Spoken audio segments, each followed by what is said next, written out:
Thank thank you so much, Amelia and NASW, for hosting these wonderful events for us. And everyone's kind words. However, I'm with you. We can't do this without our wonderful group of veterans that not only have an advisory committee that informs the content and the topics and how we approach them, but also panelists that are part of NASW that really paint the picture and give the information and the education. My job is to set the stage and really just turn it over to them, which is ultimately what I'm going to do.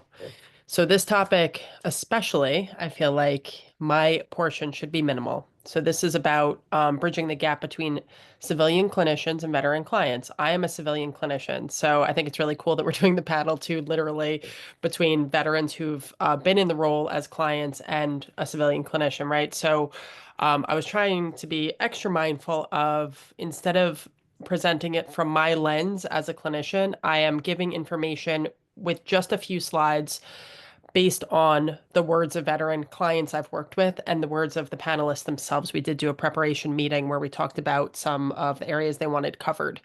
So I'm going to just go through a few slides here and cover a variety of kind of like content points to get us all on the same page. There's a lot of people that have signed on, and I really just want to set a framework here.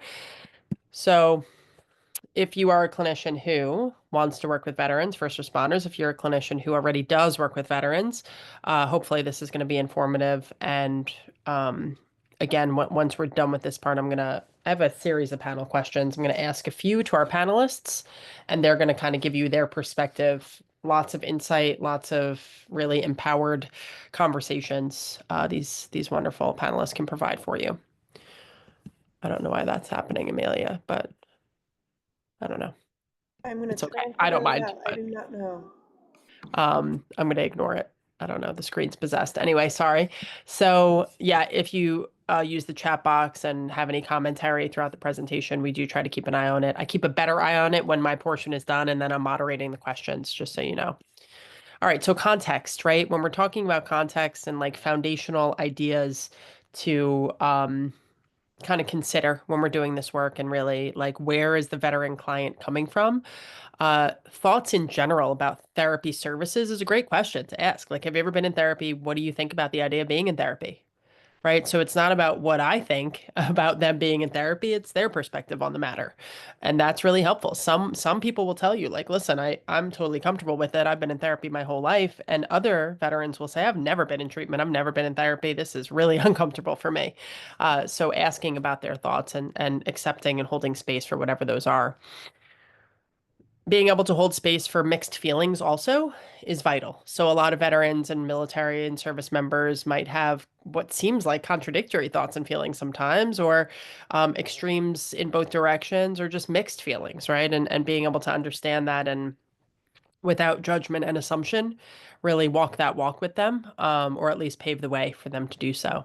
A lot of implications of service and how service has immediate impact on somebody's life, but then also the peripheral areas of that person's life that might be affected from the service that you might not expect, right? And it could be something that is more direct and linear, and it could be something that is secondary, tertiary, or even delayed in terms of like, this was my service, this is what some of the things that transpired that affected me, and now this is how it affects my relationship 20 years later, even. So mindfulness of that. Other context is things like era, branch, length of service, discharge status, what those service experiences were, right? And having an understanding of that. Thousands and thousands and more types of service, just as we are all completely different. So, if you got a room full of civilian social workers, for the sake of what we're doing tonight, they would all have different needs, different expectations, different life experiences, and they would all need different types of treatment with regards to things like mental health. Same thing with veterans. So, I think it's sometimes easier to think of a veteran a certain way in like a framework that especially in the media, doesn't help with. But it's always good to kind of remind yourself like there are so many variations of what a veteran might need. So avoiding those assumptions, I think my view as a civilian clinician again is that those assumptions create more of that divide between veterans and civilians that we want to move away from. So language, during our prep meeting, we talked about the phrase, how does that make you feel? and I'm going to cue that up in the panel discussion. But there are certain phrases and questions and things like that that might be quote unquote normal from like a clinician, like, oh, really? Like you've been through that? How did that make you feel? And a veteran might just be like, yeah, that phrase altogether, forget. Like I just told you about all of these intensive experiences, and now that's like a ridiculous question for you to ask me. So just certain things to and concepts to be aware of with regards to that. Trying to really hone in on like an empowerment model as far as language. So it's not just the treatment and therapy service being empowered, but the terminology too. PTSD does not equal weakness and, vulnerability and all the things that we might think. For many, it means resilience and recovery and like pushing through and avoiding kind of that like oppressive terminology, especially for veterans who have served and are empowered individuals, tends to definitely build more of a connection between civilian and therapist. Keeping in mind that what you say to a veteran client could be a trigger, right? So just having that in your mind, like what could potentially trigger. And you know what? If you do trigger somebody with something you say, it's fair to explore it as opposed to tiptoe and say, oh, like, I messed up. Let me be defensive, right? It's better to own it. I've found that hugely in my career. And I also own if I don't know what something means and I'm working with a veteran and they say something and I don't know what it means, I say, wait, what does that mean? Tell me, because I want to understand.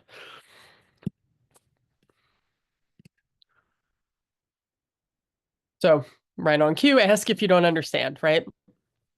Openness to learning. I've been in the field about 18 years doing this work, and I'm still open to learning all the time with any population, but especially with, working with veterans. If there's something I don't understand or I want to learn more about, I'm not afraid to ask and say, like, this is, I'll research this further too. So it's not all on you as the client. Tell me what I need to know in this moment, but also I'll look into it, just like we should be doing as clinicians, right? With any type of cultural need. So if you're working with somebody from a specific cultural or religious background that has a need that you don't understand, what do? We look into it, right? Um, again, avoiding those terms that imply weakness or powerlessness, and honest, direct communication really being really critical like approach, right, when we're having these conversations. So there's this concept of minority stress theory. I don't know if you have all heard of this, but it applies to really anyone from a minority group, and it really is about the anticipation of prejudice, discrimination, judgment, or misunderstanding due to being in a minority category. It's based on foundational experiences the person may have had, and it's reinforced and reaffirmed repeatedly throughout life. So if there's any um, understanding or element of what it means to work with like a potentially marginalized community, it can apply to veterans because guess what? They comprise of 1% of our population. So they are a minority population, layered with potential other classes or categories that could even further, like gender, race, ethnicity, even geography, that might make somebody the minority person in the room. Like they've been relocated sometimes, and then the only one who's not a New Yorker, and they're African American and a female, and they served. Like the list goes on and on. LGBTQ, right? So it could be that this theory applies just because they're a veteran, they are a minority. If they've served, but it can have deeper layers than that. So, just keeping in mind, like when I first started doing this work, some veteran clients were really like tentative during initial conversations with me. And I learned that like they were anticipating me saying the wrong thing or misjudging them or misunderstanding them. They were ready for it. So therefore, they were pretty tentative. It wasn't resistance, it wasn't avoidance, it was this. So one of the things that we can do to kind of foster the connections in a way that doesn't always say like, all right, I'm a civilian clinician, I'm going to be like the be all end all answer, and I'm going to learn everything I need to know. Like, yes, we want to empower clinicians and we want to give you the knowledge. That's why we do these trainings, but also the use of peers, right? And referrals, making referrals, incorporating peers into services, whether that's, I mean, I always try to hire like a first responder, a veteran who can facilitate therapy, facilitate groups, because even if you're doing the best work you possibly can as an individual therapist, right? Chances are, if they're in a peer group as well, like there's going to be a lot more effectiveness of treatment if these are incorporated. So, and also making referrals to veteran clinicians or to peer services if it's not an appropriate fit for them to work with you.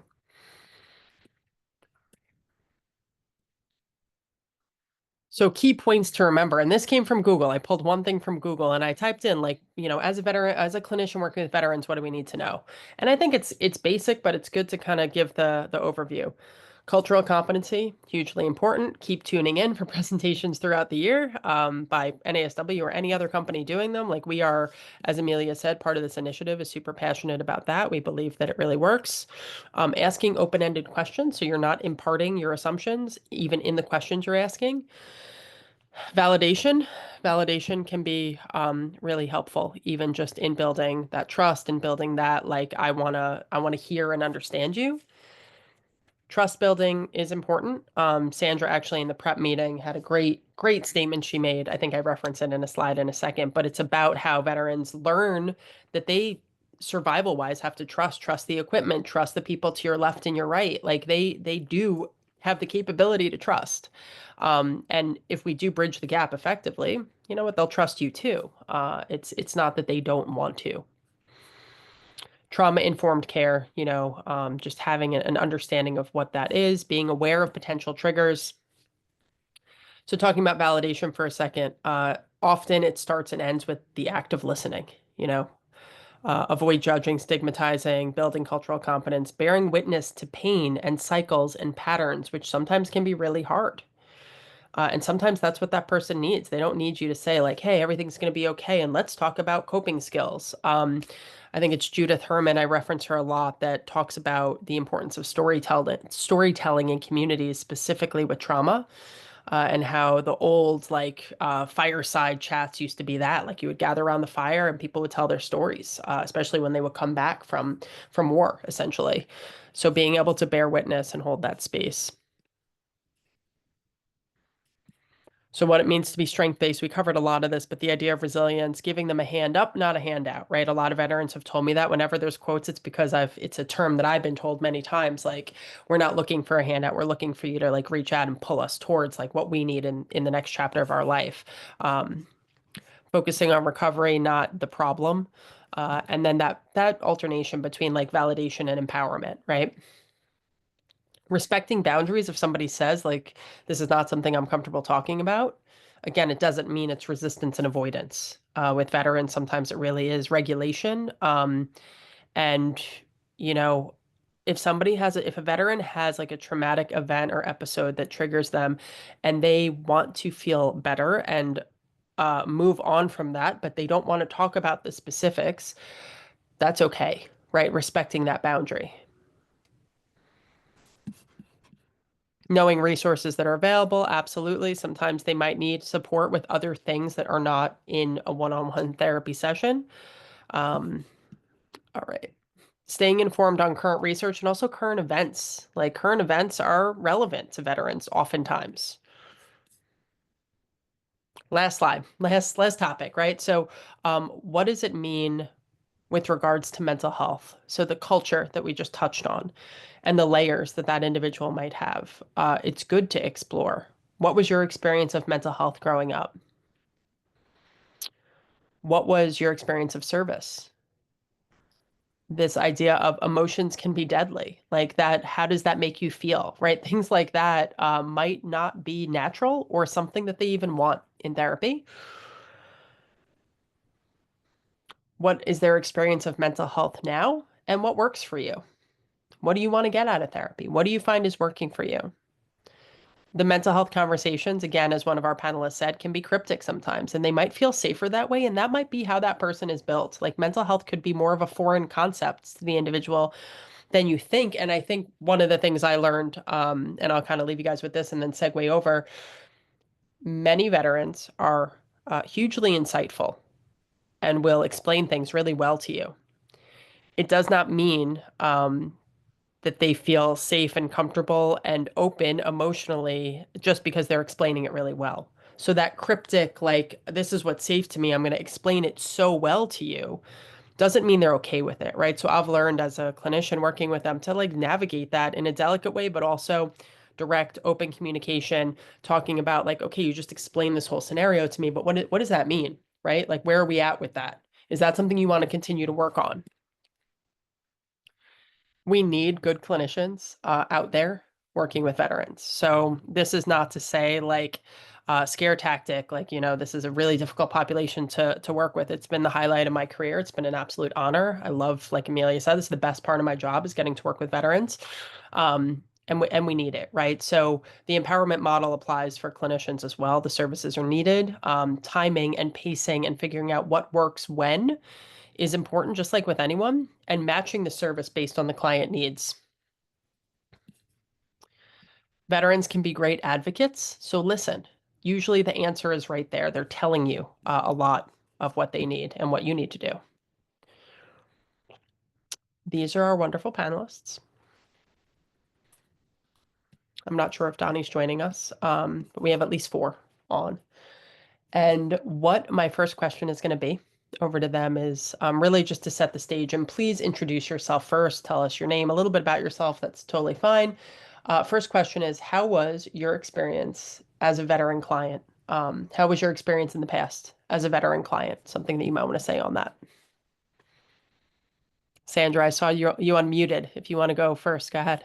Okay, I'll go first. First of all, I'm Sandra, retired United States Army. I chose not to put my rank because that doesn't define me. Just so you know, I had to do the math. I began my career under President Carter, and I retired under Barack Obama. So that gives you an idea of my span.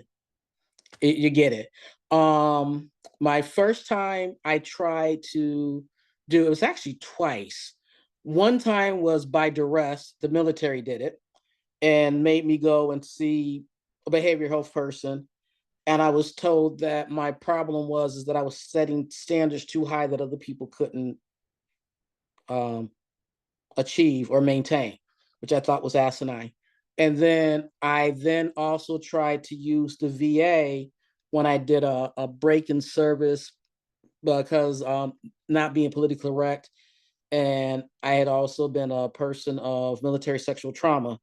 And the clinician was a psychiatrist and told me that she didn't want to waste her license on me because I refused to not take antidepressants. So when she said that, my response was, see you, don't want to be you. And it was still hard being out of the military because I spent my formative adult life in the military. That's all I knew. So I did return back to the military. I reclassed though, and buttoned it all up, sucked it up, drove it home, and actually took ownership of the lie that they told me that my attack was my fault. So I then just bottled up and kept it moving and just would move around and around. And then just before, and I would hit the wall every so often, find a way to just vent to somebody, not necessarily a provider, but just to take the edge off. And then in 2013, 14 area, I really hit the wall. But I thought it was just anger. And so I'm like, oh, I need anger management. And so I came to the VA and I met a provider and they were unique. And I will have to tell you that they were not a veteran. They do not look like me. And I'm probably 20 to 26 years their senior. However, growing up, I was taught that you can learn from anyone that you encounter. So luckily, I was open-minded enough to accept this person as my provider, but I did challenge them and ask them to be my belay. And I realized I did that because, believe it or not, I have a fear of heights, but I also learned how to Australian rappel, and it's the hugest rush there is. And the belay is the person that holds the rope that sort of helps you stop spiraling if you lose your footing, whether you're climbing or you're rappelling down. They'll hold the rope for you. And I'd asked her to promise me that she wouldn't let me fall. And she thought about it. And then she goes, I can't do that. And I'm like, okay. And she was like, what do you mean? Okay. I said, okay, I'll work with you. And she's like, well, if you really have an issue with my age, I'll find someone else. I was like, no, I'll work with you. And I explained to her that it was a test because I wanted to find out if she was going to be a person that was going to tell me what she thought I wanted to hear, or if she was going to tell me what I needed to hear, where I liked it or not. And she did that. And that started part of the trust, because I realized that if I tried to knuckle under and only do part of the work just to take the edge off, she would hold me accountable for it. And the other thing I liked about it is that whenever we would end sessions, her response was, so when do you want to come back? So anytime I even wanted to try to throw it back in the court so I could have an excuse to run and can blame it that, oh, they're screwed up, she saw through it and put it back in my court. And I had to make the decision whether I was going to stay or whether I was going to go. And it was nice to have that accountability, because on active duty, when you're given a job, you can't just pack up and run. And if you don't do your job or uphold your end of your bargain, there are consequences. And with the fact that I was going to be retiring, by aging out, there was no more hiding behind the mission. So I had to try to figure out how to undo the kinks in that superficial body armor that I had on, so that I could survive as a civilian, because I would no longer be a soldier. So she helped me go through it. It's been hard, but it was the trust. And the other thing is, the whole time in any session, I was always watching her body language and her facial expression. If anything was off key and I perceived it as, oh, they're not listening, yeah, I buttoned up, and then it was like, didn't have much to say. And the other part of why it was kind of sort of easier to do it, when we come to you all, you're usually our last resort, because we have tried everything on our wheel wagon to overcome it and we couldn't. So we had to finally admit that this is beyond, in my case, this was beyond my scope of figuring it out, and I needed help. And because of the way that she did not react when I tensed up, it kept me coming back. But if she would have more or less taken offense and sort of got aggressive, I would have never completed my treatments with her. I would have probably still been wandering. Thank you, Sandra, for bringing that up. And I do think the examples are really helpful for people to hear. Does anyone else have an answer or an example on this question? Your experience as a veteran client? Uh, yeah, I could definitely share. Unless someone else wanted to go. Go ahead, Gavin. Okay, so well, one, hello everybody. It's always great to be on these panel discussions. I think this is probably my third or fourth so far. So if anybody have been on them before, you kind of heard my story in many different ways, but it always remains the same of how my experience. I'll say it wasn't the greatest, it wasn't the best. It definitely set the path of how I understood and feel that um, getting help, it is a task and a journey in many ways, because when I first actually started to get some support or help was after I received a notice from my job that I was gonna, I was on the basically I was skating on thin ice of getting terminated. And that was me trying to get my master's in social work. I was going to Fordham University online. This was pre-COVID, so the online schooling is not the same of how it was before, where you just logged in. I forgot where you logged into, and then you had to do the work. So you had to be committed to doing a lot of the things. But that was a big that was a big wake up call because one, uh, my relationship with my wife was not the greatest at that time. Me personally, I didn't think it was, even though I know she was very supportive.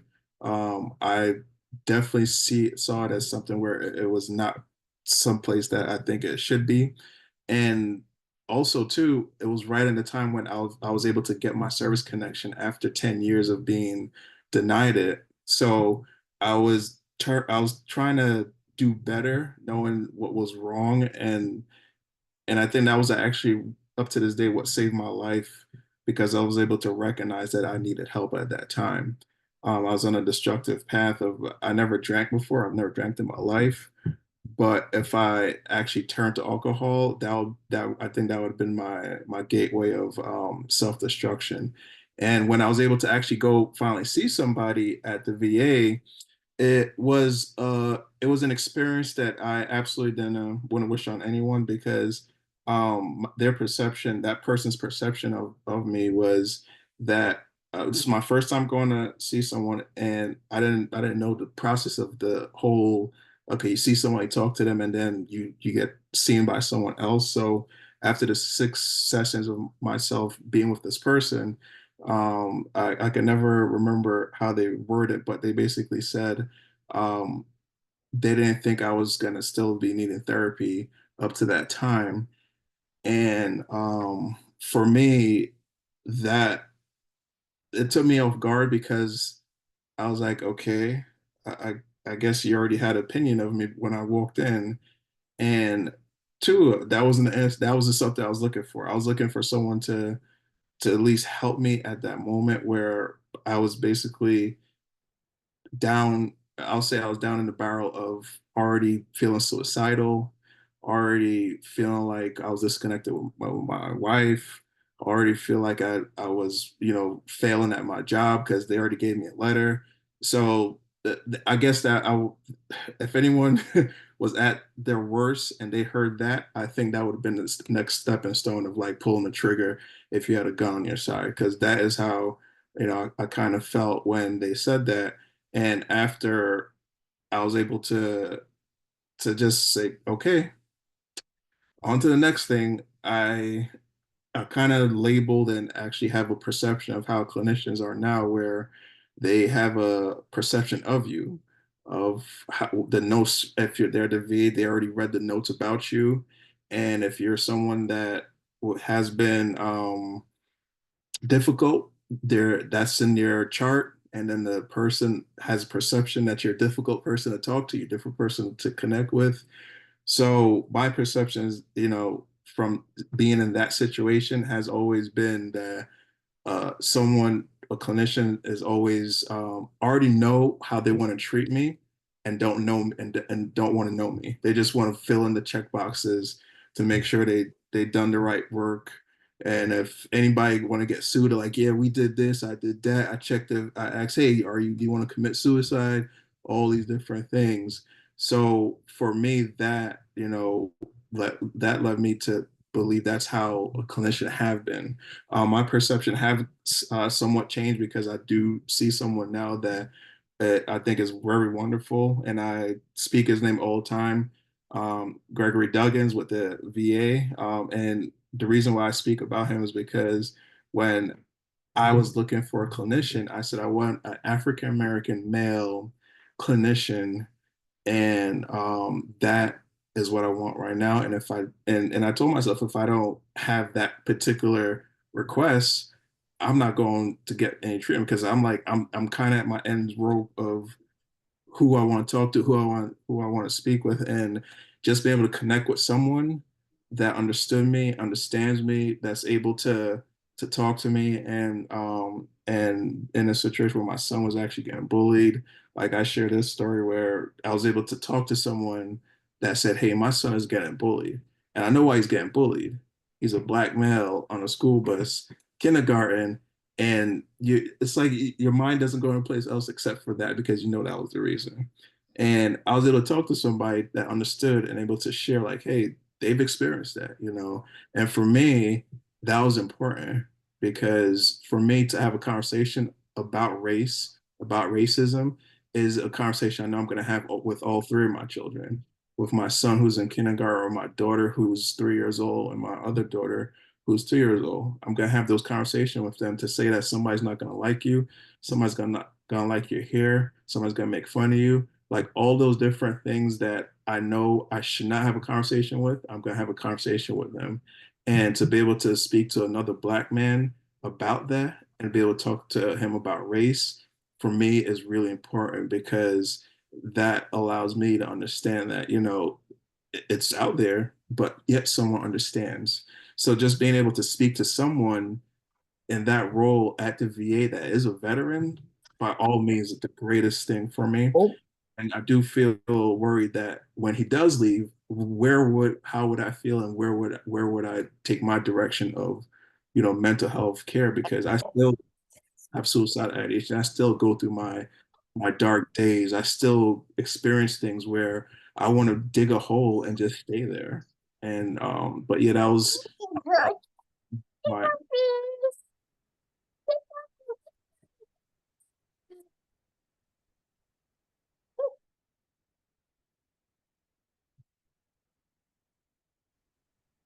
Amelia, I think that's you. Sorry, guys. Keep going, Gavin. Did you oh, have anything else? no, I was saying Yeah. that's where I am with my clinical mental health service support. I'll say that I don't trust everybody, but I'll say now I'm definitely walking on thin ice with who I engage with and who I'll talk to.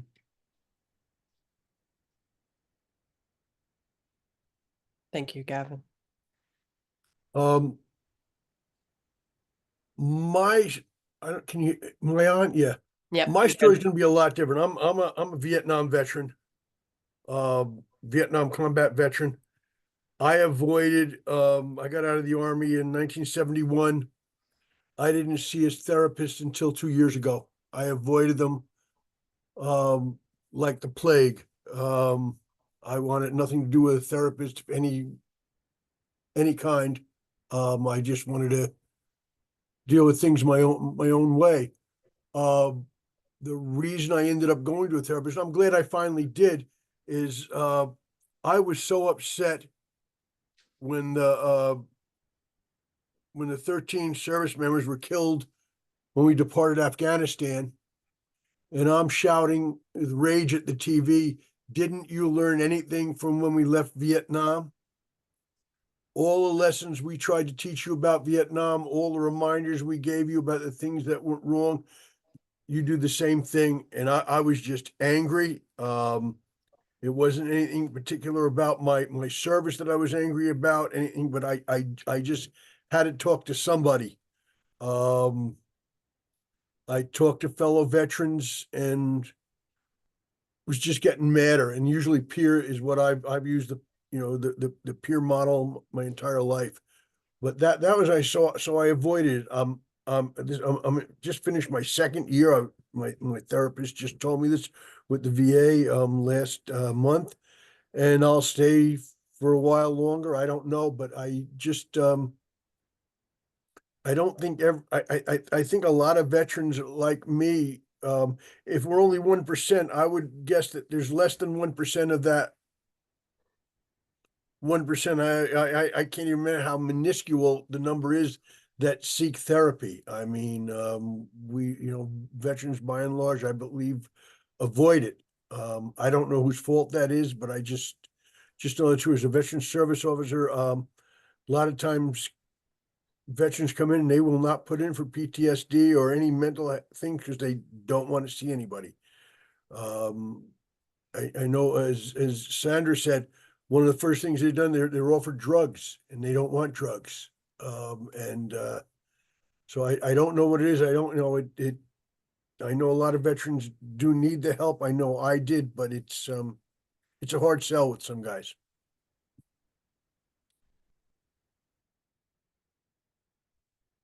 Thank you, Karl. Sometimes people have additional points per question because one of their, another panelist has something that inspires another thought. So always feel free to stop me. Most of you know how I work, so feel free to jump in. This is about you. Amelia, I wasn't sure I if can share my two. Donnie, you're on. Okay, go ahead. Yeah, and I'm just gonna let you know, Donnie, if you can put on your video, then I can spotlight you, and if not, I'm just gonna pin you. No worries. There we go. Thank you. Yeah, I'll keep it brief. How's it going, everybody? My name's Donnie. I'm a Marine Corps vet, and I just had a few points. A lot of the things that Aynisa was saying resonated. So, first thing was comfortability speaking about this stuff. I know a lot of veterans don't like speaking to therapists, and a lot of veterans prefer speaking to somebody that has a similar history. I think Gavin was saying like he resonated a lot speaking to a therapist that was a veteran himself. For me, I actually like the almost anonymity, speaking to somebody that wasn't in the military, because me and my struggles, I feel like one of my biggest things is judgment. I don't want to be judged. I don't want to feel judged by another service member because I have a lot of shame and guilt and the things that I struggle with my service. So I like actually having a civilian to speak to. It makes me feel better. You spoke about validation. I fucking love validation. When I'm sitting there speaking and a therapist says like, that makes sense, you're not crazy. All I'm thinking is like, well, you went to freaking university for however many years, you probably know what you're talking about. I'm not crazy. Like what I'm saying makes sense. And that it feels so good to be validated.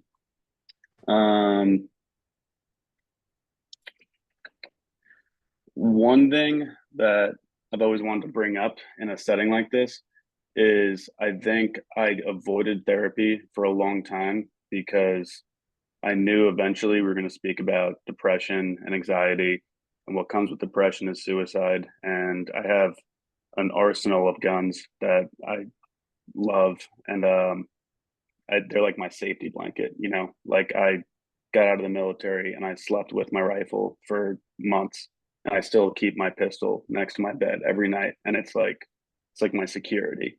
And if I ever have a conversation with a therapist about depression or suicide, I am never comfortable speaking my true feelings out of fear that there will be repercussions on me and my ability to keep my firearms. So the solution, I don't know, but I think everybody should be mindful of that. Like the military and gun ownership go hand in hand. And, you know, suicide and gun ownership go hand in hand. So it's like a touchy subject all the way around. I would be much more open to speaking about my depression and my, you know, experiences with like suicidal thoughts and all that if there was this like clear dialogue about like nothing will ever happen to your guns. It would just make me feel better. And to this, like I will never talk about depression with a therapist because of that. And I work for the government, so I have a clearance I can't threaten. So, yeah, those were my points. Right before I jumped in this call, I was speaking to a Scottish buddy of mine. He was a former Royal Marine, and I was telling him I was coming to do this, and he brought up a really interesting point that I had never thought of, but it was actually it was like integrated into my experience getting out, which was when we talk about transitioning out of the military for veterans going to seek therapy right when they get out, you have to be mindful that a lot of us got in. Like I enlisted when I was 16 years old, and I went to boot camp when I was 17. So I went straight from being a kid living with my mom to getting out, living on my own as an adult. I'm not transitioning back to civilian life as an adult. I'm transitioning into something completely new to me. And I think that's something that you have to keep in mind is you're not talking to people, helping them get back to the status quo. You're helping them like figure out what the fuck this is. What is this? What is life as an adult? You know, because last time I checked, my mom was making food and I was on the school bus. You know, now I'm like in a different state on my own. And I was like, what do I do with my hands? You know, so I think that's something to be mindful about as well. I think that's a great point. Thanks for bringing that up. Yeah, I think that's all I have for now. Yeah, and we'll keep going. We'll roll into some other questions. Sorry, Aynisa, I keep on. Yeah, go ahead. Go ahead. Who was that, John? Oh, John, I think you froze. Yeah, John's having some computer problems. I think he was going to tell you that, but Oh, his okay. computer told you instead.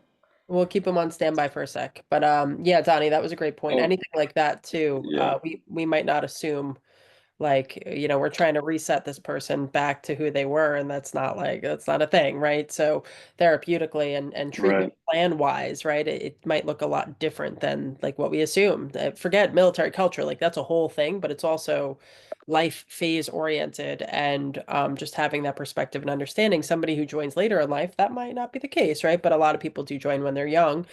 So again, thousands of types of service, right? Like there's so many different ways, but for those who do join young, yeah, I love the way you said it. Like last time I checked, I was riding the school bus, So it's like if a clinician says to you, "How did you feel before service?" You're going to be like, "I don't know, I was a kid," right? So, yeah, super relevant. It's a great point. So, kind of to roll into the next question, I wanted to ask, and hopefully John jumps back on because I like the way he talks about this. What phrases or questions should clinicians stay away from? Great question, right? And really don't hold back. Like, what are things that really, and it might trigger you, but for someone else, it's an awesome question, right? So, like for the participants and the clinicians out there, take it with a grain of salt. But I'd love to hear from our panelists. Like, what are the things that you're just like, when a clinician asks me this, I want to run through the wall, right? Like, what are the things that trigger you and or turn you away from, like, why am I even in therapy? This question like tells me that this person doesn't understand me at all. I don't know if If it's I'm specific. trying to, please go ahead. Go ahead, Donnie. I just have one point that drives me up the wall is when I'm going to therapy specifically to speak about my military history, and the therapist I'm seeing keeps trying to drive the conversation towards my childhood. Um, I we could talk about my childhood all day long, but I'm there to speak about something specific, and especially the first few sessions after I got out when I was trying to get my disability rating, and I needed a therapist to diagnose what I have going on so I can get the financial compensation I'm looking to get. And they don't want to touch that subject until 6 months down the road. It was infuriating because it's like, this is one for the disability reasons. But then two, like this is just more pressing for me. This is has my life in turmoil more so than, talking about my father. So when they're trying to steer the conversation, it's incredibly frustrating. If I'm telling you this is what I want to talk about, I would like it needs to stay on this conversation topic. I would say that's all I had to say about that. Great. Karl, go ahead. It's not necessarily a term that the clinicians use, but we've brought this up in other panels that I've been on. But when the conversation goes toward either in a group conversation or with a therapist, and they bring up the term moral injury, that's like waving a red flag in front of my face. I loathe the term. Again, it sets me back to when I came back from Vietnam and I had people call me a baby killer, trying to make what I did immoral.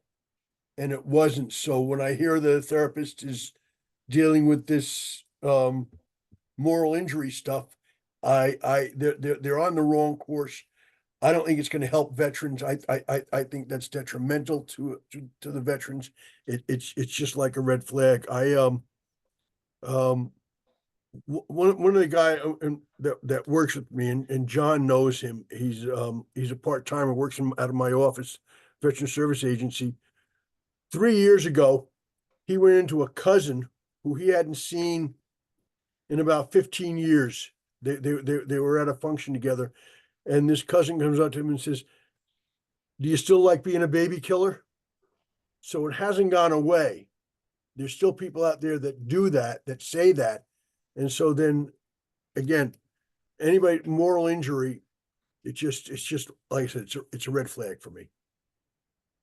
And I have to say, Karl, I heard something similar to where a veteran should have said the same thing, and this was about a year or two ago, where they said that they went to the store and someone called them a baby killer.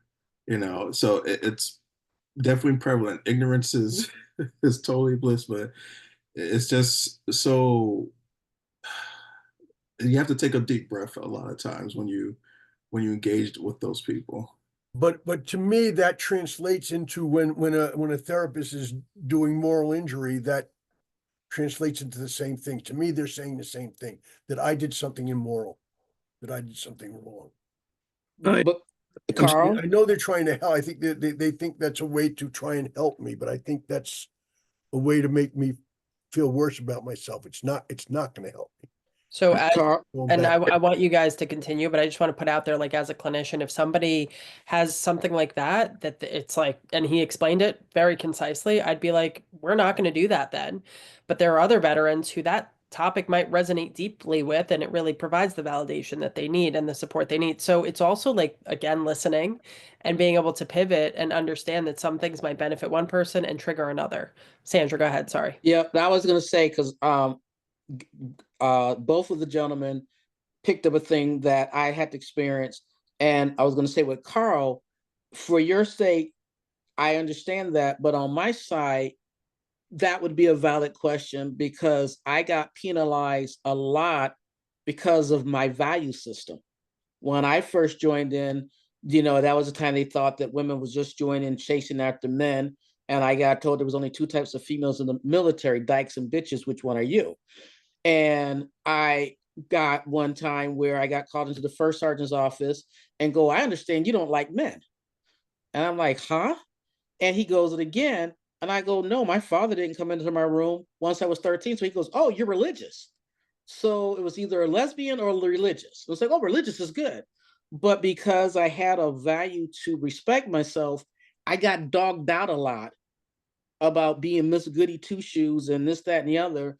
And sometimes where there are people going to do inappropriate behavior, they didn't want me around. And I actually got passed over for promotions because I would not play their game.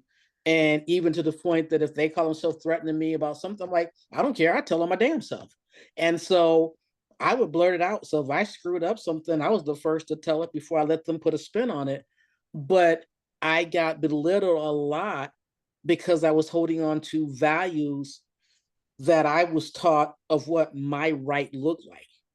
And so that was very, very difficult. And then when I would complain or try to get an IG complaint and stuff in there, it goes, oh, we weren't bullying, we were mentoring. And then one of the gentlemen that was actually doing the sexual harassment, they then put him in charge of the group that investigates sexual harassment.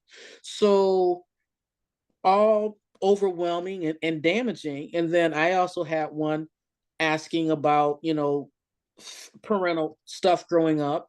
And I had to let that provider know, yes, I got my ass whooped, but you feel understand. And African American culture, being a black child growing up in the 60s and spending time in Alabama, Mississippi, it was better to beat my ass than have somebody bury me and kill me. So it was a survival technique. It was not a matter of beating me to the point of brutal injury, but it was a matter of disciplining me, which, right now people don't look at that as being a thing, but that was part of the culture. You grow up with a full family and your father and mother actively involved in your life, that was it. The old thing was the biblical thing, spare the rod, spoil the child. So those were both touchy things, especially with the parent thing, especially when they try to make it seem like it was a negative connotation. It's like, it wasn't. That was a way of life, and I'm a better and stronger person for it. And so you have to look at the cultural aspect of some of these. And with the bullying, and as we started getting moral waivers and a lot of the population starting to look like the outside population, a lot more bullying and misconduct has come about and challenges our actual core values that were instilled with us, to where for me that was a moral injury because I was being belittled and being considered less than because I wanted to stick to what I thought were my right values.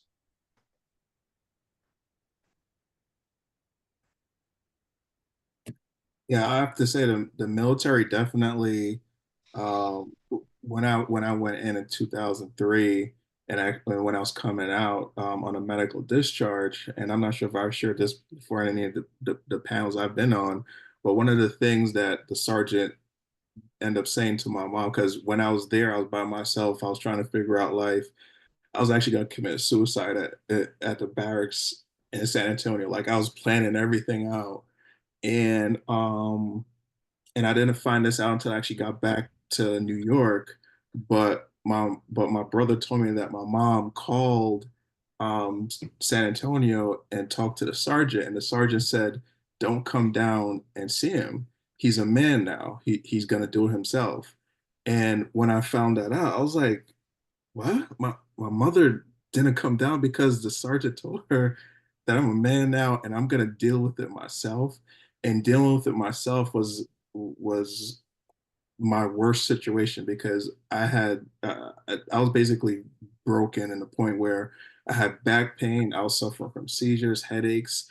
I was going through so much medical issues that I was like, for me, I was like, I want to kill myself right now because I am not going to live with this.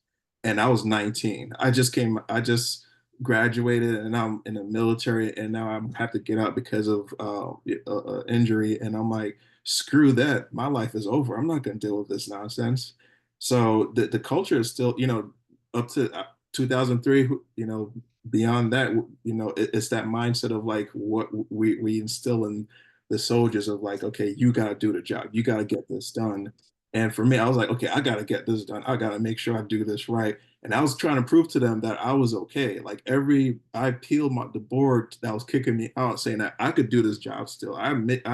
Listen, I might be hurting, but I'm going to make sure I do it the right way for you guys.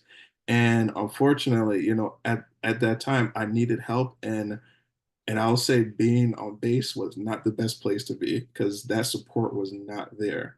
I went, and I would sleep in my bed and I'll say, why am I still here? How can I take my life right now? And the only reason why I didn't do it at that time was because I told my cousin, she said that you're selfish. I'm like, okay, I guess I am selfish. I could do it now. And and sometimes in the back of my head, I honestly do wish I did do it at that time because the pain that I've lived with for all these years of the severe pain and all these different things, has been a struggle. But I'll say just trying to find someone to talk to around that time, especially if could have got to a clinician. I think to myself, wow, where would my life be? Would I still be this deep in depression? Would I be this deep in how my thoughts are if I had talked to the right person when I needed help in that first beginning stage of going through going through this trajectory of trying to figure out life? And Sandra, you and I you shared it yesterday, and I say it again, definitely. If the Black community, it's definitely different. I grew up in church. I leaned on church. So to actually go to a clinician for the first time and able to talk to somebody and be able to be vulnerable as a man for myself, I was like, I'm gonna be vulnerable for the first time. I'm gonna let somebody hear me talk and let them know what's going on. And to hear that was a punch in the face. It was a punch in the face in so many ways. And honestly, I hated, I don't want to use the word hate, but I was so upset at that moment in time. And I don't want to keep bringing that up or anything like that. But, it really did bother me because for me, it was something that I was trying to do better for myself. And for someone Mhm. to validate that, it was definitely, something where honestly I felt disgusted. And and that really imprinted how I feel about others now. And I hate the fact that I think about I I hate the fact that I distinguish how someone is based on my one experience with somebody when I was trying to get help. And I know for a lot of individuals, that's something that also impacts them too. That first initial contact with someone that they're trying to get help with. And if that person isn't empathetic, if that person isn't listening, which, there's some great people out there, amazing folks, but there's some people that does not need to be talking to people. There's people that does not need to be a clinician talking to someone and engage in them. Like there's times where I'm like, you're the wrong professional. Like get away. You're the wrong person to be right there at that moment.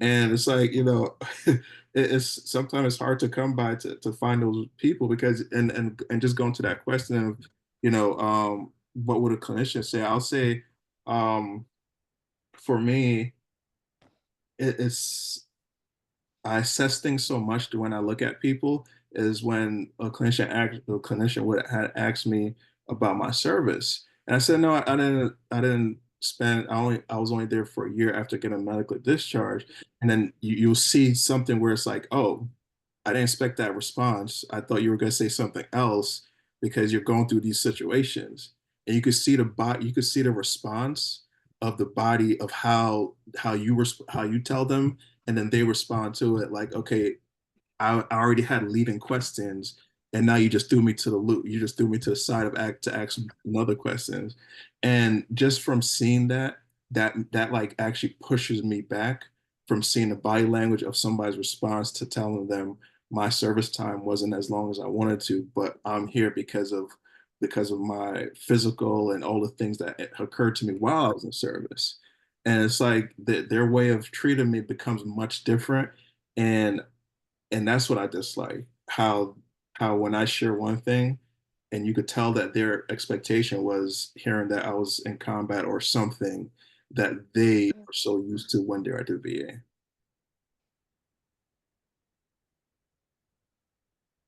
Thank you, Gavin. John, to catch you up because you inspired this question actually on the prep meeting. I'm sure you picked up on it, but we're asking. I had asked, what are some phrases or words or terms that, as a veteran client, you don't want to hear, or that trigger you, or that you would recommend a clinician to maybe steer away from? One of the things I think that was what we said the other day was, how does it make you feel? That was for those that, I'm getting a new computer, by the way. I think I'm going to throw it out the window. But so what ended up happening is, two of the things that I'd like to say is, if most of the people that are listening to this don't realize it by now, each one of the veterans that are on this thing are completely different, and their entire circumstances and everything that they're going through, while there are a lot of things that are together, each one of us is a little bit different. I was a cop in New York City. I grew up on the Lower East Side and retired as a homicide detective in New York City. And I thought I was just the baddest guy in the world. Became a nurse for 15 years and went to Iraq and worked in the busiest trauma center in the world. And I basically had a flashback, and I'll tell you that my baby is the same in any language and any color and any ethnic background. And after you realize that war is not healthy for children and other living things, I was a medical officer. And, all of a sudden I had a flashback, and it scared the crap out of me. It took me 8 years to go and get therapy, to go and see somebody. And when I walked into the first therapist, because I've had like 5 of them, they keep on either getting promoted, going someplace else, whatever it may be. That was the question they asked. It's like, I'm holding the captain who's going to die because of his injuries, and there's nothing I can do about it. I'm giving him morphine. That was the whole thing, that you don't die in pain, you don't die short of breath, and you don't die alone. And, here's a guy that's had this horrific injury, and I know he's going to die on me, and I'm holding his hand calling for morphine. And the clinician looked at me and said, well, how did that make you feel? And I was like, how the fuck do you think it made me feel? I'm trying to prevent somebody from dying, and I can't. And I'm trying to prevent a child from dying, and I can't. And all of these other things, Sandra, has been through, mass cows as well. And you go through a mass casualty, it's bizarre time, and you don't really understand what trauma is, what war is, until you see that. And so my thing to the clinician was, well, how do you think it makes me feel? It tore me apart. It ripped my heart out. It killed me. That's the reason why I'm here. And that's the reason why 8 years later, I found myself in another room in my house thinking I was still in Iraq. So it was one of those things that just set me off. And then, it took me a couple of, like a year to find another clinician that I could talk to. And then, of course, they got promoted, they got transferred. So, finally finding somebody at a vet center who probably was as crazy as I was, it worked the deal. It worked that we sort of understood each other. He was a Vietnam veteran and I was an Iraq War veteran, but we still had a lot of common ground. He was a crew chief on a medevac. So Great. hopefully that. Thank you. Yeah, it's awesome. Aynisa or Yeah. Alyssa, can I add one more? I'm looking at this and I'm looking at Donnie's picture, and it just brought something up that we didn't touch that I think is important, that you guys as social workers, when you're working with us, please make it to where we don't have to have our back to a door, but also please don't put yourself between us and the door. And also I've dealt with some clinicians where they're sitting there and they're asking a question, but they're looking at their freaking computer and asking a question. It's like, really? Don't be occupied with your computer. And I know you got to try to do your notes, this, that, and the other. You're trying to be on time. Please don't do it in front of us. And how much time you have left before the next person comes in. Yes, exactly. The 5 minutes. Thank you very much. It's like, okay, let me speed this up then. Yeah, but I just looked at him and I'm looking at the door, and it's like, for most of us do not like having our back to the door or can't see the door. And Absolutely. sometimes when we get overwhelmed, if we do want to egress, we need to be able to get to that door. And unfortunately, because I had it happen to myself one time, I went at the boat and the person was between me and the door and they thought I was coming after them. I was not even thinking about them. I was just trying to figure out how quick I could get the hell out of there. I found that asking like, hey, are you comfortable in this space? Like, that's a very simple way Mm-hmm. to not stigmatize it. Because some veterans might not be fazed by that, right? But I apply this to like all trauma survivors or anyone who's seeking mental health, really. It's fair to be like, are you comfortable? Like in the room? Because we're about to do some stuff, right? Like I want you to feel comfortable before you go into a session. And it's kind of proven too, like the more comfortable people are, the better they do in therapy. So for clinicians out there, if you're wondering like, how do I accommodate that? It's very simple just to say, are you comfortable in the space? Do you want to move things around? Want to move the chairs, whatever, like just to accommodate that comfort level. Any other comments on this? So next question is one that you all brought up too yesterday. Strength-based therapy, right? We throw that term around so much in the therapy community, like empowerment model, strength-based therapy. How can that be done for veterans in a way that's not invalidating, right? Because like we want to pull on the strengths and the ideas of resilience and especially with this community and population, but you don't want to be like, yeah, everything's fine, you're strong, right? That's invalidating. So what are some pointers you can give to kind of like walk between those two needs? What I was going to say is Karl knows that I used to run a peer support program. And one of the things was that when, I've brought a couple of veterans that were in the process of trying to commit suicide, and we're in Montrose, which is one of the VA hospitals. And I said, listen, when they ask you how you're doing, the answer isn't fine, because we just took the gun out of your hand and you and I are sitting in an emergency room. You're not fine. And it's trying to get somebody to admit that, to embrace that, is sometimes very difficult. But we're supposed to be the strong ones, right? We're supposed to be the survivors. We're supposed to be that. And we have to now embrace that maybe we're flawed, that maybe we are weak, maybe we aren't as strong as we thought we were, and just sort of accept that and not make decisions on it. I mean, one of the reasons I put in that I'm a captain is because everybody else there, they worked for a living. One of them was an NCO. The Army runs on NCOs. And the skill levels that everybody had coming into this, they didn't just disappear when you ran into a wall. They're still there. So just trying to get that person to tap back into what made you good at what you were doing to move forward was one of the most important things for me in any event.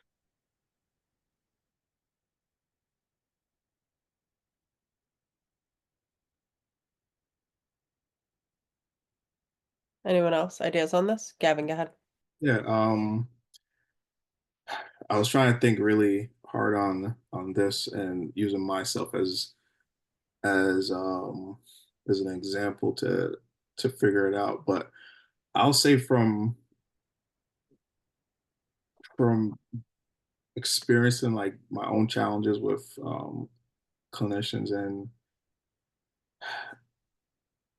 I know how to lie really well when I'm feeling horrible, where I actually am seeing a clinician and I'm like, hey, I'm doing, actually when I was seeing those clinicians, now the individual I see now, I'm very honest with them. I'm very open, and that's how I know I've grown to the fact that I'm able to talk about things. But it felt like it was very a checkbox for me to fulfill the VA's requirement to what I for what my claims have been, where it's depression, all these different things, and it just felt routine when I went there. It didn't feel like I was being honest with myself, and I felt I wasn't being honest with myself, but also felt that when I was talking to the person, they were there just to check their boxes for that day. So it didn't feel like there was anything being built or developed or grown. And that strength for me was never present because I was like, okay, I'm here to check the boxes. Are you suicidal? Nope, not today.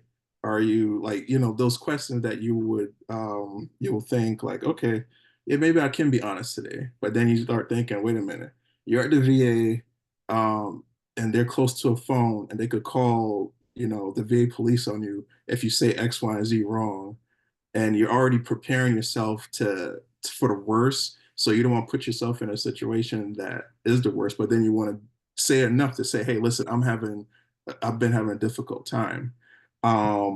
So I'll say for me, just being able to speak to the person now, not being actually present at the VA makes me feel more comfortable doing a telehealth with them because I don't feel trapped. I don't feel like if I say something, someone's going to come through that door.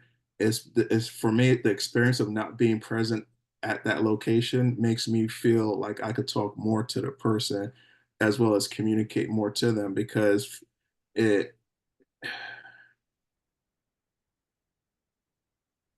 if, uh, I'm trying not to get emotional as I talk about this because for me it's very difficult to actually talk and be able to express a lot of these things because one, I'm still dealing with it at this moment, and two, I'm still trying to figure out, how to deal with it. And I shared before yesterday where I literally came off the ledge from last week where I was isolated, separated, alone, and I did not want to talk to anybody. And the only way came out my house was because there was something happening at the office, and that would what really pulled me away from the house. But in the time when I was actually I was depressed, I actually reached out to the social worker and I said, "Hey, I'm not doing well," and they were, and they were like, "Hey, listen, what do you want to do? How do you want to talk?" And I actually talked to them last week, which wasn't my scheduled time to talk, but being able to talk to them, was another strength that I was able to pull for myself to say I need help at that moment and be able to talk to somebody. So being able to actually have a great rapport with this person has been, I'll say, my strongest piece in actually addressing my mental health, as well as being able to be vulnerable with someone who understands me, who could, I'll say, can relate to me, can, having a conversation instead of having feel like I'm just talking to a wall that's trying to just trying to, put the layers up to make sure that the foundation is built so they could go and do what they need to do in their day. So for me, it's definitely one, not being present at the VA, and two, being able to have someone that I could absolutely relate to bring out my strength and being able to at least be vulnerable when I can and being honest when I should. If that make any sense, because I felt like I was kind of rambling there. Yeah, it made sense. Yeah. That's something. Go ahead, please. So a couple of months ago, I had a break and it had to do with a dead baby, and I spiraled out of control, and I hid in the church for a couple of hours, and then I jumped on my motorcycle, and I was doing like 80, 85 on an interstate, and I realized that I'm losing it, and I need something to be able to stop this from happening. So I called my psychiatrist, and I was like, and before we go further, I love the VA, so I'm not bad mouthing them. So when I called the psychiatrist who's in the Bronx, she said, well, I can't call in a prescription for you because you're in Hudson Valley and we don't communicate. And I said, well, can you speak to a psychiatrist in Hudson Valley and they'll do it? No, they won't be able to do that. I said, well, I don't know, but right now, anybody who walks up to me, I'm going to beat the snot out of them. And I just need something to help me try and slow this down. She said, well, why don't I'll call you back and I'll see what I can do. So then I called my therapist, who had already gone for the day, and left a message. She'll call me tomorrow. So all of a sudden I ran into this wall and had no place to turn. And I thought that the answers I was going to get were going to be the VA. I thought I was going to get something, a word, a conversation, something that was going to help stop that spin. Turned out to be a bottle of gin, but that's, neither here nor there. And finally, I was able to speak to somebody that helped calm me down. But it didn't happen right away. And I thought I was going to get help right away. I thought I was going to get medication. I thought I was going to get something. And it just never materialized. It never came to the forefront. So I think a psychiatrist, here's a pill. I speak to the therapist. Well, as long as it's between these hours and these hours, we're good to go. Two thumbs up, high speed, low drag. We're rocking and rolling. Life is good. Thanks, John. I'll add to that real quick. If we're just gonna, just to talk a little bit of trash about the VA. I can't even get a therapist right now because I work overseas. I'm overseas like 6 to 8 months a year with contracting work, and they won't prescribe me a therapist unless I'm in state, like physically in state. So I'm a resident of Utah right now, and unless I'm in the state of Utah, they won't give me a clinician. So that's like exactly what you're saying, John. It's like, I think there's a lack of like willingness to really help circumstances from the VA. So yeah, super sick. All right. And Donnie, other thoughts on this topic while we're on it too? Just how to like empower while not invalidating someone who's a veteran.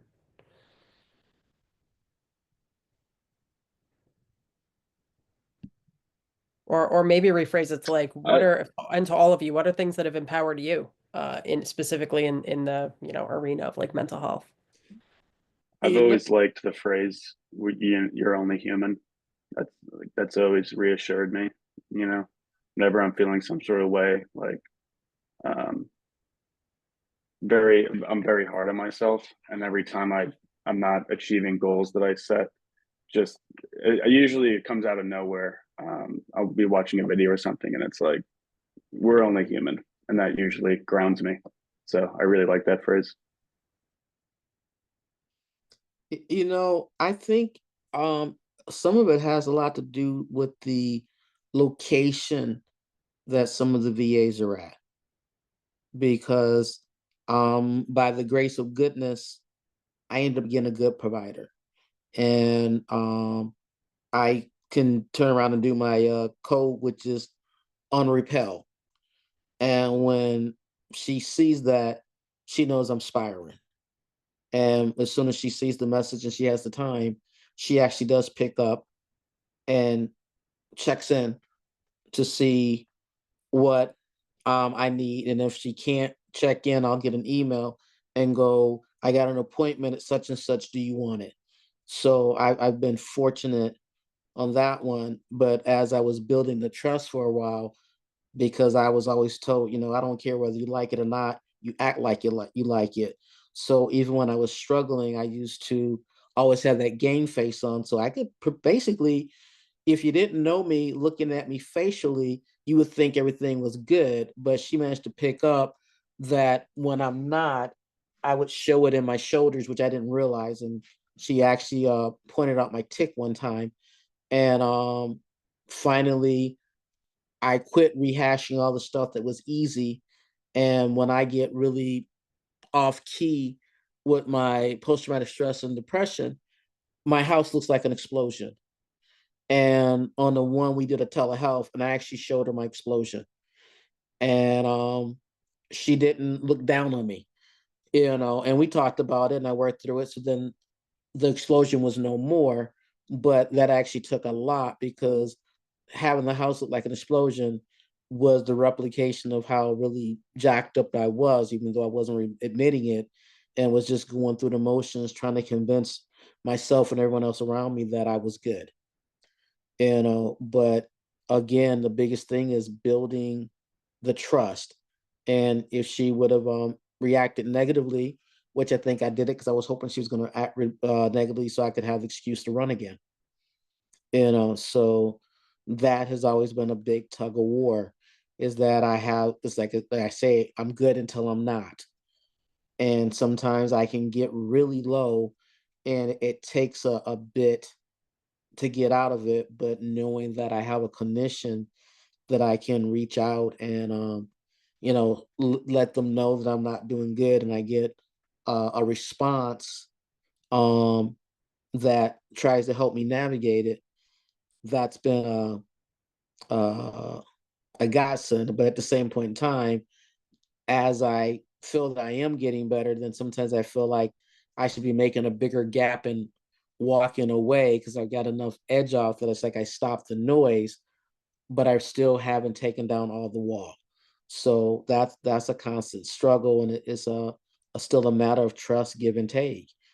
And I think that's another thing, that when you're working with someone, is to look for those subtle changes where they may attempt to try to regress, because the next door seems scarier than the last.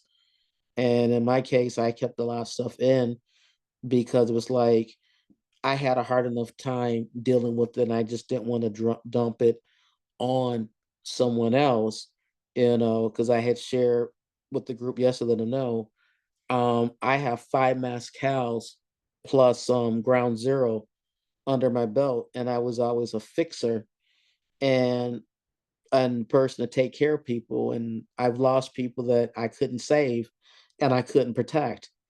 And as much as people tell me you shouldn't take ownership, and I try to say that I don't take ownership, I still take ownership, and it's still a pocket that I still haven't figured out how to let go. And so again, it's like I'm good until I'm not. And I keep sharing it now, because I'm hoping that if I keep saying it out loud enough, then I'll be able to convince myself that it is time to let it go. But still not quite yet there. But as we trust you, and we really trust you, you will be a part of our 6, and we'll have your back too, even though I know you figure that's not your job. But somebody says something, you'll get that same protection from us as we gave our other team members. So when we build that bond, there's a loyalty. And it's not just a matter of when you stop being our clinician. If you were worth your grain of salt, you will always, in my case, I know you would always have my backing, and you would always have my respect. I want to say, and John, again, John knows this, and it's something that I do, and we've talked about this before, is alternate sources for help. I don't even try to contact my VA therapist if I'm having a problem. I'll go. There's a farm near us, the Pegasus Farm, with that I'll go there and spend some time with the horses. If I'm having a bad day, I'll take a mental health day off from work just to go to the farm and do something like that, and be around horses. Calming effect, calms me down, makes me graze, and that's what I try to do. I try to find an alternate way, so I'm not always, in no offense to the therapist, I'm not always depending on them. I want to be able to help myself if my therapist isn't available. I also have a friend, I can call her 24/7 if I'm having a problem. And she'll just sit there and listen to me, not make a comment, just listen to me talk. Then I go on my way. So there's other things that we can do, but I recommend equine therapy to anybody who doesn't have quick access to their therapist. I say, I wish you horses. It works.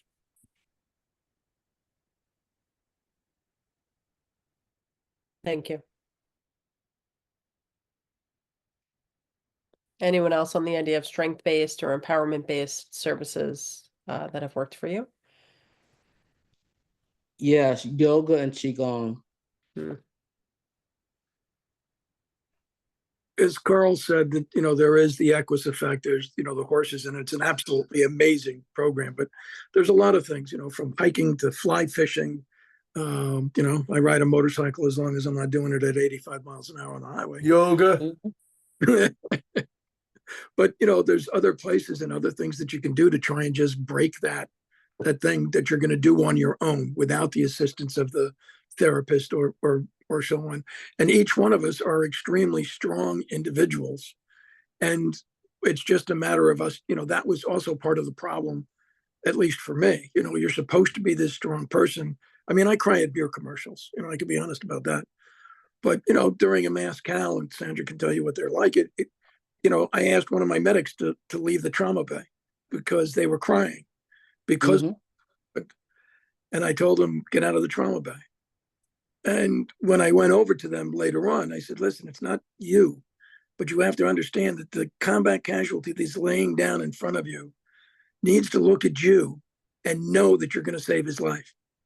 He can't have any doubt that what you're going to do is going to save his life, that you know your shit, that you're together, that you've got everything going for you. And looking up and seeing somebody crying and being upset about what they're going through is not the most reassuring thing for somebody who's got tremendous traumas going on. And after a while, the person realized it and came back and became one of the best medics that I had, because they understood they have to have this face. They have to bury that. And that's the problem. Our job was to bury all of this stuff and to keep it down and to keep it hidden, because you could not let that show. And that was the whole thing. You could not let that be there. And now over the years, it's trying to just bring all that stuff back up. I'm dredging it up piece by piece. Yeah. Yeah, and that's the hard part, because sometimes the floodgates will come open. And Karl, just so you know, that reach out is when I've exhausted. I'm OCD about always trying to figure out how I'm going to fix it.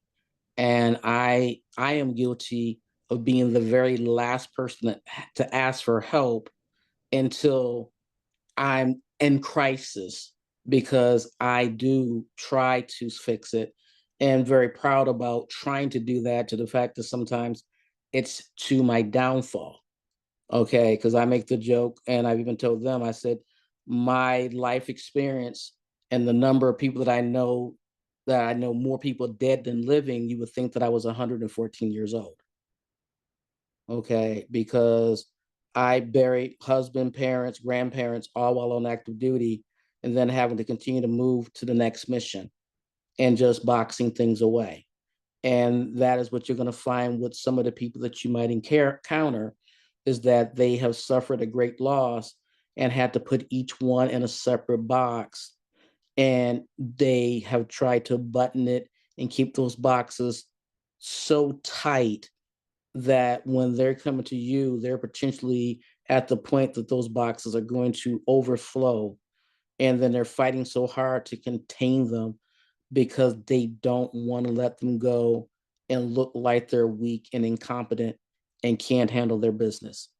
And so that's another thing that I know I struggle with, and some other veterans that I know, is trying to keep that superhero being defined by the uniform, that's who we are.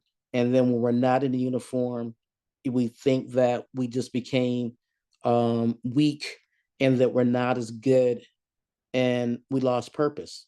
and we're lost. I wandered aimlessly trying to figure out where I fit in and who am I and what is my identity now that the fact that I am no longer in uniform. And I don't seem, and I did at that time when I first got out, knew where to try to put skills in, and even when trying to volunteer, um, because of some of the confidence or information, I became and appeared to be. One person said, "Oh, you were intense." That intensity for a lot of people was threatening. So it's like, how do you fit in when your whole life has been intensity and you're trying to bring your whole self to give, and you can't translate it to fit into, I won't say a mundane, but just a slower pace where a lot of people are not been exposed to that type of energy or personality. And so that's another thing that makes it really difficult. And sometimes when you're talking to some of the veterans, they might resemble the same thing I used to do when I overwhelm, is I draw in and sort of almost like a drawing, like you're kind of trying to self-hug yourself without hugging yourself, and really pay attention to the posture. And the person might have been sitting up straight when you first started having a conversation. After a while, you start seeing the tensing and the slight slipping in the posture in the chair, or the looking down or the staring out at the window, or even just sort of leaning back with their eyes closed. And that usually can be a good telltale sign that as much as they want to share, they're struggling. And so try to keep an eye out, and, you know, maybe say, would you like to share what you're thinking? And in some cases, it'll be a matter of no one won't say anything, and just let them know that it's okay that you guys can sit there in silence for a little bit. And it's just really, I mean, the military basically always taught us what they want us to think, and in some ways we learned how to think, but it was always in reference of the team. And we were always taught that when you say I, the only I is in sniper. Okay, so to try to do that, to learn to put yourself first and learn how to decompress or find a way of healing, that's a long journey.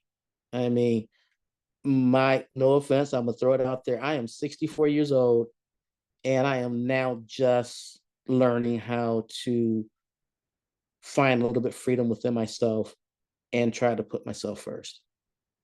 So, for anybody out there that's younger and you're struggling, all I say is there's hope. Takes time, and you do the best you can and accept each victory moment by moment, and just make the best of it. And then if you slip, try to find the ability to be kind enough to yourself to say that's okay, and tomorrow's a new day.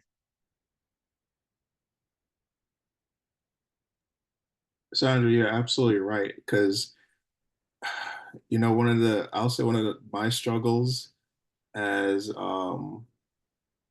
someone that has been trying to deal with my own mental health is the fact that I keep going back into that mindset of one where my father always told me my book and my pencil was my friend. Mm-hmm. That mindset of like what my father always told me, like uh he's a strong man and everything, but I always go back to being a man and going back to being, I should not be vulnerable, I should not be X, Y, and Z. And coming from a Caribbean household, you have to be strong. You definitely had to do the right thing, your school and all those different things. So it's interesting because as I'm older now, I find that for me, being successful doesn't satisfy or make me feel better. It's like nothing satisfied me now. And it goes back to the fact that I couldn't accomplish my time in service, where I told myself 20 years I was going to retire, which would have been last year, in 20 years in the Air Force. And the fact that I couldn't do that, it just lives with me.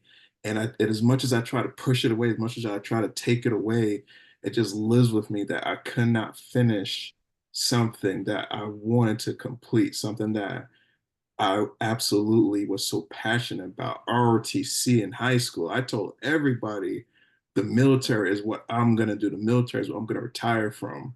And then I'm going to become a police officer. Like I had everything planned out. And it's just, 41 years old now, and I'm happy to have two children. I'm married, but it still feels like I'm not accomplished. It feels like I still did not do what I was supposed to do and get where I need to be.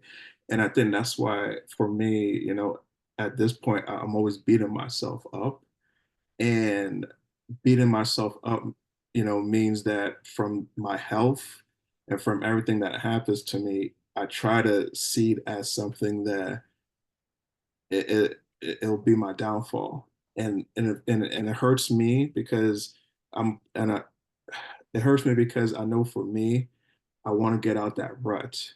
And as much as I hear everyone tell and share and say so much stuff, it's like sometimes it feels like it doesn't make sense. And I think for a lot of us, when we go to those clinicians and they try to put a positive spin sometimes, you're like, come on, do you really think that? Like, and for me, when I feel pain, because I have nerve pain, I have headaches. I shared before where the 2 nights before, I was in my daughter always wants me to sleep in her bed before she goes to sleep, or lay in her bed before she goes to sleep. And my son is on his bed, and I'm biting my hand because I had so much pain, and I wanted to cry at that moment that I had so much pain. I did not want to make my children be aware of what I was experiencing. And for me, I feel like I should be more than just someone that is in pain for my children, but someone that should be showing them what they can be, or showing them strength. And going back to being a black man, I'm like, okay, I want to make sure that you guys, when you grow up, you're not going to be in a situation where you're going to be depressed, sad, you're going through all these situations. And it's like I can't get myself out that hole that it just seems like it's just there. And and and I always go back to, like, how I was brought up to being a strong person, but now that I'm a strong person, no one has taught me how to be vulnerable and weak and be able to accept what you're going through, being able to go through the pain, being able to reach out to help. Like, I get embarrassed if I'm going to call somebody because I'm feeling depressed and suicidal. Like, people say, Gavin, make sure you call me, make sure you reach out to me. I'm like, yes, but when that time comes, I don't want to reach out to anybody because I will feel weak. And I think for a lot of us too, when we go in service, like, we want to be strong for everything and anything. And the fact that we're going to be vulnerable to someone, where someone always sees us as a point where we're strong, we don't want to admit sometimes to that. And I could say honestly, that's something that I am trying to deal with personally, where I'm trying to be vulnerable. I'm trying to be weak, even though I'm like, okay, I can do this. But behind my head, I'm like, I don't want to do this. I can't do this. I just want to, I just want this to end because I can't deal with this pain that bothers me so much. I can't deal with this headache that wakes me up in the morning and I have to deal with this. I can't deal with, like, and those are things where I'm always trying to find that. Like, before I met the clinicians that I'm with, I'm like, do you guys even understand the pain that I'm experiencing? Even understand, like, that I will wake up feeling in pain, and then that's how my day starts. It's not an alarm clock, it's the pain in my body that'll get me moving or get me started for my day. And it's like sometimes you try to find a reason for someone to resonate with that. And then when they can't, it's like you're like, okay, no one understands me. Why would I want to talk to them? I know for some folks it becomes hard because it's like you're like, okay, I want to be able to open up to someone, but do they understand what I'm experiencing? And if I tell you this today, and then I feel okay the next few weeks, like, then I'm right back down on the rut. Like, it just feels repetitive. And it's something that I know personally for me, I'm still trying to figure out. And going on, like speaking on these panels absolutely helps me, because part of my healing, which I figured out, is one, being social, being able to connect with folks. Last week, I actually brought something to my attention that I told myself I'm going to at least have lunch with a friend at least twice a month, whether it's the same friend or someone different. I'm going to at least take lunch with someone, eat, and not discuss anything pertaining to work. And for me, I'm like, I said, that's my start, like a starting point in getting better and being able to not try to deal with the depression and all the different things that I have to deal with. So that's one of the things that I've actually was able to help myself. And it actually goes back to too, where I always give Gregory like so much praise, because being able to talk to him, I've been able to grow in such a way where I'm like, wow, I don't feel like I'm by myself when I have to be vulnerable. I don't have to be by myself when, when something is going on. And he gives great advice too, which I absolutely love. Hey, Gavin, Before what I do you have forget, on the lunch list? where Gavin is, that's where you belong, dude, because you've saved so many people. It's amazing. The Air Force, what you've been doing for years, we know each other. That's where you belong, dude. You're doing great. Agreed. And I want to have lunch with you. I still have to see your play too. So Right. Well, that's coming in March. Let him pick up the tab. So, yeah, it's fantastic. I can't believe we're almost at time. I feel like we have another hour left. The time flew by, and just such substantial, like helpful information. I definitely absorbed all of it. So one of the points I had made earlier was regarding the idea of hesitance sometimes on the part of the veteran to open up or to go there or to even receive therapy services. And when they do, I think a misconception that often comes up is like, oh, they're closed off or they're avoidant or any of those things, which that upsets me as a clinician, because we see tonight the authenticity and depth of these individuals. This is what veterans bring to the table in therapy, right? And my question, I want you to fill in the blank. And it's from the heart, personal stuff here, guys. So, like, the best way to start building trust with a veteran is fill in the blank from your point of view. No wrong answers here. Be real, be authentic. 100% with that. Be honest. Being true and honest. What you don't know, you don't know. What you know, great. But yeah, just be honest and truthful. Definitely have a conversation with the person. I feel like that they are talking to a wall of just generic questions. And the fact that I went to school to be a social worker, I know those generic questions. So when someone talks to me, I'm like, yeah, I read it in the book too. Like, what do you need to know? So I'll say, get away from the book and like Sandra said, be authentic. Like, that's all we care about, having a conversation with someone, because that absolutely, for me, just being able to, and I go, what, like I said, I'm gonna give credit to Gregory, because we have conversations. We have the relationship where I can say, this is what's going on. And it feels like he's empathetic and he's understanding and he's listening to that. I'm like, really? You're like my wife.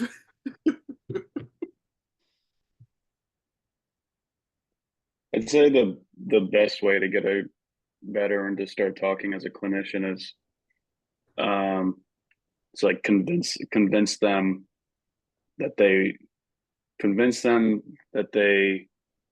or not convince them, basically have a conversation with them to determine if they actually want to start the conversation or not. Because I'm sure as clinicians, you guys have all met. Wait, You guys pause. have all met. What is that? Yeah. Just participants, please make sure that you're all muted. I'm not sure what that was, Donnie. Sorry, go ahead. You're good. I was just gonna say, I feel like as clinicians, you guys probably all have experienced veterans who know that they should see somebody, but they're not sure why, or they're very closed off. And I think the first thing is you need to make sure that they want to actually start the conversation. Like, you can be as authentic as you want, and that you probably should be, but like, you need to make sure that that veteran actually wants to have that dialogue. So maybe like explaining the process of like why it's important that they are vulnerable, or like they're willing to open up about these things.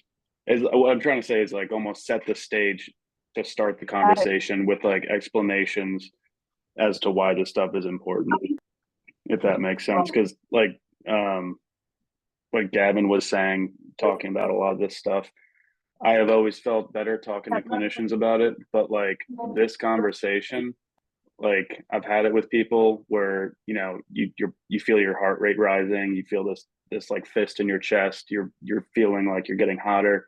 And I've sat there with like my father, my mother, relatives, friends, where like this conversation is about to come out, or like they're asking, and it's just like I just go mute, and people are like, you know, like, hey, what's going on? And I just like have zero words. Like I just don't say a fucking thing, you know, just nothing. Because it's like a topic that I think you have to want to have this conversation. You know, you can't really force it out. So kind of helping the veteran get to the solution of wanting to begin like a genuine dialogue is important before you start going in. You know, like explanations are important, I think. So Donnie, like motivating the person to want to do it, right? Like trying to get them to a point where they're like, actually, yeah, like, and correct me if I'm wrong, but sometimes just like outlining the potential benefits, like here's what we can do here, you know, to try to get them to say, oh, all right, I'm on board. Because essentially it's consent, right? It's like, all right, I'm on board too, right? You want to get them to You that. know, Melanie is actually amazing at doing this. Is we'll have a conversation and I can't find the words, or I have the words, I just don't want to say them for whatever reason, and she knows what I'm trying to say, and she'll say them for me, and she's like, is that what you mean? And I'm like, yes. And like that's a perfect thing, you know, like if you have a sheet on a veteran you're working with, and that you kind of have an idea of what they might be going through, maybe be like, hey, like, are you okay talking about this? Okay, yeah. It's like, well, is this how you're kind of feeling? And maybe say something vague and like get that head nod, and then it's like maybe get some more specification. But like, I don't know, it sounds weird, but like almost speaking for them, like helping them get the ball rolling, that has helped me. It's great. Thank you. Alicia, what I was gonna say is some clinicians that are even whether they're behavioral health, whatever, some of them talk to you like they're doing a presentation, you know, and even their listening is like they're listening to react and not listening to understand. You know, so granted, no, we're not friends, and I'm not saying make it too friendly, but actively talk with us like you want us to understand, but you're not trying to sell me something. Listening to react, not listening to understand. I just want to repeat that. I think that's important. You know, that's just it. We want to avoid that, you know, like when you're listening just to react or respond, it's the opposite of what we want to do. So yeah, it's great. Anything else, group? Any other ideas on this? One of the things I wanted to mention was that, you know, it took me 8 years to be able to go and see somebody. And I think Karl will remember the day that I finally admitted to a large crowd, actually, that I was in therapy and that I had PTSD and I had this happen to me. And I went and sought help. And once other veterans start to see, well, shit, if he could do it, you know, maybe I can do it. And having the peers being able to sort of like guide them and go like, I've been through this, man. I got the t-shirt, bought the coffee mug, you know, we're there with you. And I'm not going to tell you that you're broke, and I'm not going to tell you I'm going to fix you, but I can tell you that there's somebody here that you can talk to that might help you. And I trust them. And sometimes that's just enough in order for them to get to that next step to say, yeah, maybe I got to talk to somebody about this. We as veterans have to do that. We have to be the peers, and we have to help get our fellow veterans the help they need by doing exactly what John says, admitting our problems. That also goes a long way in healing our problems as well.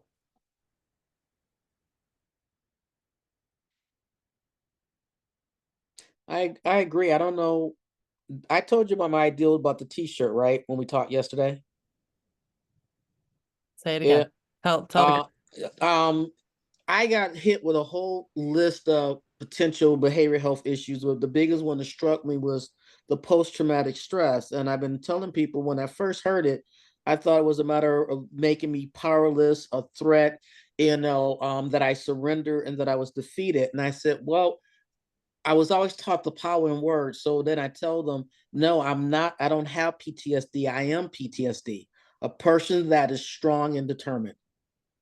And I've been trying to find positivity with each word so that I can sort of take that stigma away from myself and not feel less than and not feel so out of power that I can't control, because a lot of times I used to feel invisible and that I just had to be in the shadows because I wasn't worthy, and it's like I got to stop doing that. And so I'm now playing this thing of trying to use positive words to help me write my own narratives, because the diagnosis gave me a starting point to navigate a path, I hope, to healing. Mm-hmm. And that's what I try to do when I'm now meeting people that are peers and they're struggling. I'm trying to give them that same sort of step up that I'm hoping that they will embrace, so that we can, like they said in NAMI, remove the mask, and even though it's, we didn't get it, it took a while to get to these little breaks in our psyche. So it's going to take time to heal, to be able to normalize it for ourselves to where we can be our best selves, and it takes work. And like I said, it's good until it's not. It's great.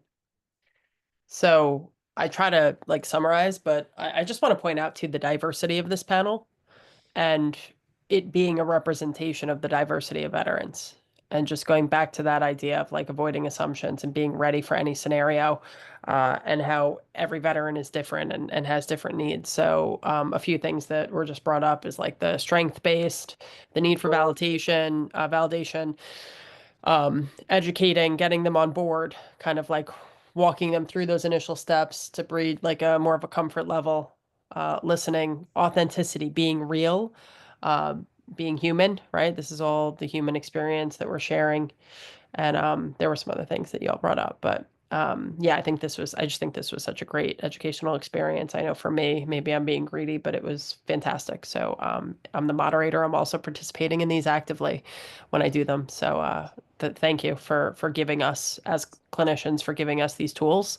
Uh, I believe this gives us a head start, the clinical community, like learning in this way, in this real life way. So can't express enough gratitude to the panelists. And I'm going to turn it back over to Amelia to close out for NASW.